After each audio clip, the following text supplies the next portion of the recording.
အား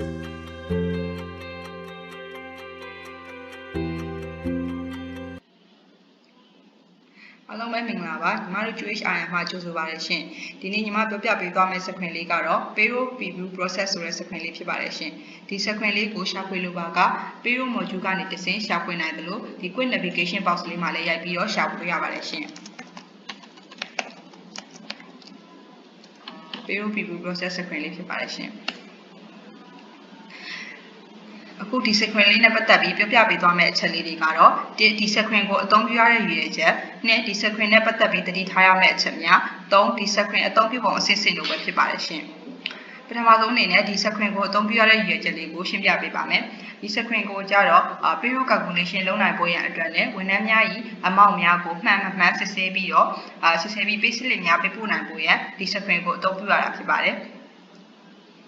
နံပါတ်2အနေနဲ့ကဒီ screen နဲ့ပတ်သက်ပြီးသတိထားရမယ့်အချက်လေးတွေပါရှင်ဒီ screen ကိုသုံးပြုတော့မယ်ဆိုရင်ပေါ့နော်ပထမဆုံးကညီမလေးတို့ financial year ကို financial year create လုပ်ပေးထားဖို့လိုအပ်တယ် financial year ရှိရမယ်ပေါ့နော်အခု2023ဆိုရင်2023ရဲ့ financial year ရှိရမယ်နံပါတ်2အချက်အနေနဲ့ကကြတော့ attendance တွေကို fees နဲ့ payroll attendance ဆိုရဲpayroll attendance လေးလုပ်ပေးထားဖို့လိုအပ်ပါတယ်နံပါတ်3အချက်အနေနဲ့ကတော့salary structure ရှိရမယ်ဖြစ်ပါတယ်ဝန်ထမ်းကဘယ်ဝန်ထမ်းကိုတွက်မလဲပေါ့နော်တွက်မဲ့ဝန်ထမ်းအတွက်ကိုဒီ salary structure ရှိမှသာဒီ payroll preview process လေးကအလုပ်လုပ်မှာဖြစ်ပါတယ်ရှင်နံပါတ်4အချက်နဲ့ကတော့ payment cycle လေးကိုစစ်ဆေးပေးရမယ် payment cycle လေးကဒီဝန်ထမ်းက monthly လား weekly လားပေါ့နော်အဲ့လိုမျိုးလေးစစ်ပေးရပါမယ်ရှင်နောက်ဆုံးအနေနဲ့ညီမလေးတို့ကနောက်ဆုံးအချက်အနေနဲ့ပေါ့နော်ဒီ screen အသုံးပြုပုံအစစ်အစစ်လေးကိုရှင်းပြပေးပါမယ်ရှင်ပထမဆုံးဒီ payroll preview process screen မှာဆိုရင်ညီမလေးတို့အရင်ဆုံးဒီ filter လေးပါပေါ့နော်ဒီ filter ဆိုတဲ့ icon လေးကိုညီမလေးတို့ click လုပ်လိုက်မယ်ဆိုရင်ဒီလို box လေးပြန်ပေါ်လာပါမယ်ရှင် box လေးပေါ်တဲ့အခါမှာဆိုရင်ဒီ financial year ကိုရွေးပေးရမယ်ဘယ် financial year နှစ်ကိုတွက်မှာလဲပေါ့နော်တွက်မဲ့နှစ်ကိုညီမလေးတို့ရွေးပေးရမယ်ရှင်အဲ့မှာဆိုရင်နောက်တစ်ခုကျတော့ payment cycle ပေါ့နော် payment cycle က monthly လား weekly လားဆိုပြီးနှစ်ခုရှိရယ် monthly ဆိုရင်တော့ညီမတို့ကဒီမှာဆိုရင်ဒီ month ကိုပဲရွေးပေးလိုက်လို့ရတယ်ပေါ့နော်ဘယ်လအတွက်တွက်မှာလဲတွက်မဲ့လကိုရွေးပေးရင်အဆင်ပြေပါပြီတကယ်လို့ weekly ကိုတွက်မယ်ဆိုရင်တော့ဒီ box လေးတွေကဒီ box လေးတွေက off on သွားပါတယ်အဲ့ချိန်မှာဆိုရင်ဘယ်လအတွက်လဲပေါ့နော် July ဆိုရင် July လအတွက် July လမှာ date to from date to date လေးကိုရွေးပေးရပါမယ်ရှင်ကိုတွက်မဲ့ရက်ပေါ့နော်ဘယ်ရက်ထိတွက်မလဲ1ရက်ကနေပြီးတော့ညီမလေးတို့15ရက်ထိပဲတွက်မလားဒါမှမဟုတ်9ရက်စာပဲတွက်မလားပေါ့နော်အဲ့လိုမျိုးတွက်လို့ရပါတယ်ရှင်ဒါကကြတော့ weekly ပါ monthly ဆိုရင်တော့ဒါတစ်လစာအလိုက်ပေါ့နော်တစ်လစာအလိုက်တွက်လို့ရတယ်တကယ်လို့ညီမတို့ကဒီ financial ရဲ့ payment cycle ရဲ့ month ရဲ့ပေါ့နော် month ရဲ့ပဲရွေးပြီးတော့ရှာလိုက်မယ်ဆိုရင်ဒီ company မှာရှိရပေါ့နော် company မှာရှိရဝန်ထမ်းအားလုံးကိုကြာပေးမယ်ဒါလို့အမားတို့ဘက်ကနေပြီးတော့ department လိုက်ရှာခြင်းနဲ့ဒါမှမဟုတ် department လိုက်တွက်ချင်တယ်ပေါ့နော် department လိုက်တွက်ချင်တယ်ဆိုရင်လည်းဒီ department filter လေးကိုထည့်ပေးထားပါတယ်ရှင်ဒါမှမဟုတ်လည်း employee လိုက်တွက်ချင်တယ်ဆိုရင်လည်း employee တယောက်ချင်းစီလိုက်ကိုဒီမှာတွက်ပေးလို့ရပါတယ်ရှင်ဆိုရင်ညီမတို့ department အလိုက်ကိုတွက်ပြပေးပါမယ်department လိုက်မှာဆိုရင် testing ဆိုတဲ့ department လေးကိုရိုက်ရှာလိုက်မယ်ပထမဆုံးတွက်မှာဖြစ်တဲ့အတွက်ကြောင့်ညီမတို့ဒီ process ဆိုတဲ့ button လေးကိုနှိပ်ပေးရမယ်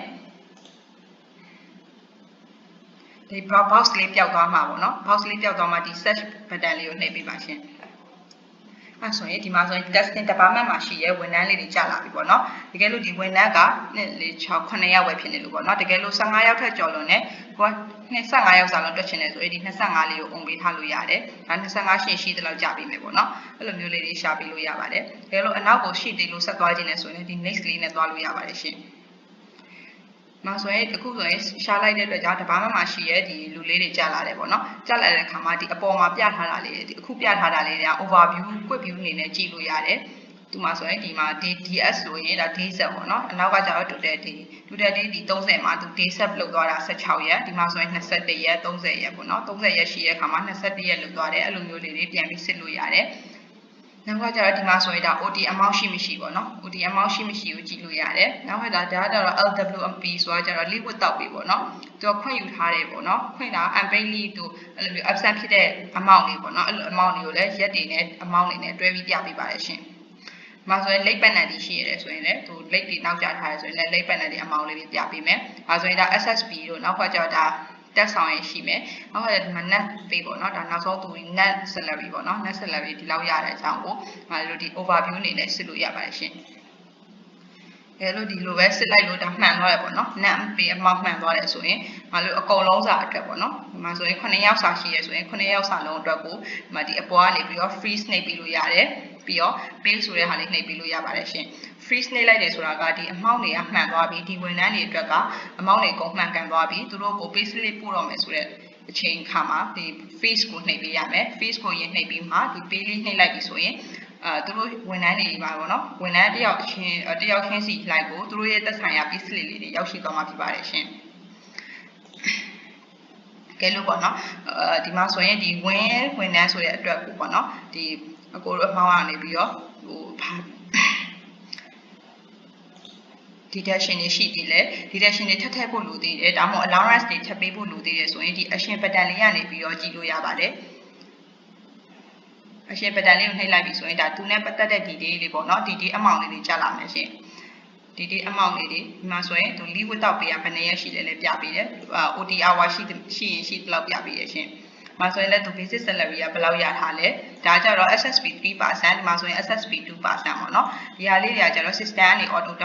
auto အနေနဲ့တွက်ပေးရရှင်မှာဆိုရင်ဒီမှာပေါ့နော်ဒီမှာ phone pay allowance ဆိုရင်ဒါတွေကကြတော့ဒီမှာလေးတို့ကဒီ company မှာပေါ့နော်ရှိတဲ့ component တွေအတိုင်းကို create လုပ်ပေးလို့ရပါတယ်ရှင်အဲလိုသူ့ရဲ့အမှောက်ပေါ့နော်ဒီမှာဆိုရင် no pay deduction လေးရှိသေးရပေါ့နော်ဒီမှာဆိုရင်ဒီ advance ပေါ့နော်အဲ့မှာဆိုရင်သူပါ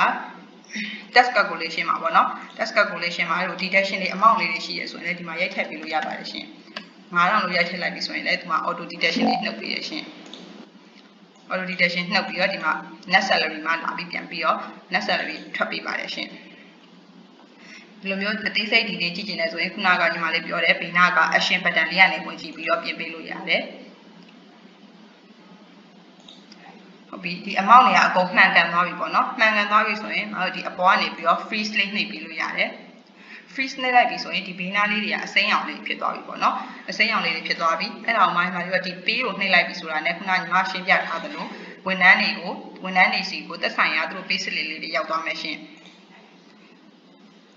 နှိပ်လိုက်ပေါ့နော်ဘေးလေးနှိပ်လိုက်ပြီဆိုရင်ဒီမှာပေါ့နော်မျိုးလုံးပုံစံလေးနဲ့ပေါ်ပြီးတယ်ရှင်ဒီလိုမျိုးလုံးပုံစံလေးနဲ့ပေါ်ပြီးတယ်ဆိုရင်ဒါ pay slip လေးပို့ပေးပြီဆိုတော့အမှတ်အသားလေးပါရှင်ဒီဟာလေးကိုလည်းနှိပ်ကြည့်လို့ရပါတယ်ဒီသူတို့ရှိမှာ pay slip ဘယ်လိုပေါ်လဲပေါ့နော်ပေါ်တဲ့ဟာလေးတွေကိုဒီလိုမျိုးလေးပြန်ပြီးတော့ကြည့်လို့ရပါတယ်ရှင်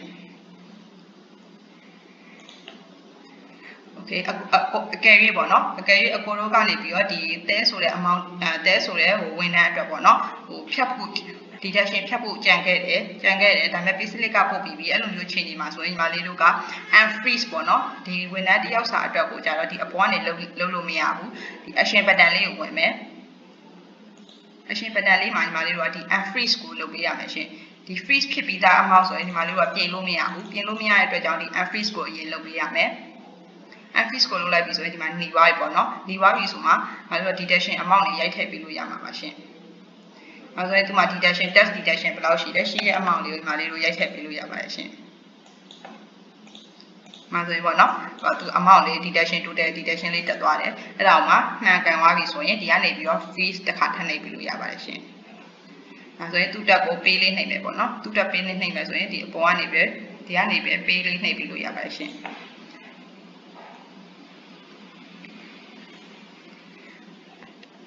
ဆုံးဖြတ်နားထောင်ပေးတဲ့အတွက်ကျေးဇူးတင်ပါတယ်ရှင်ဒီဗီဒီယိုလေးကြောင့်အထောက်အကူဖြစ်တဲ့ဆိုရင် like and subscribe လေးလုပ်ပေးပါရှင်နောက်ဗီဒီယိုလေးမှာပြန်တွေ့ကြမယ်နော်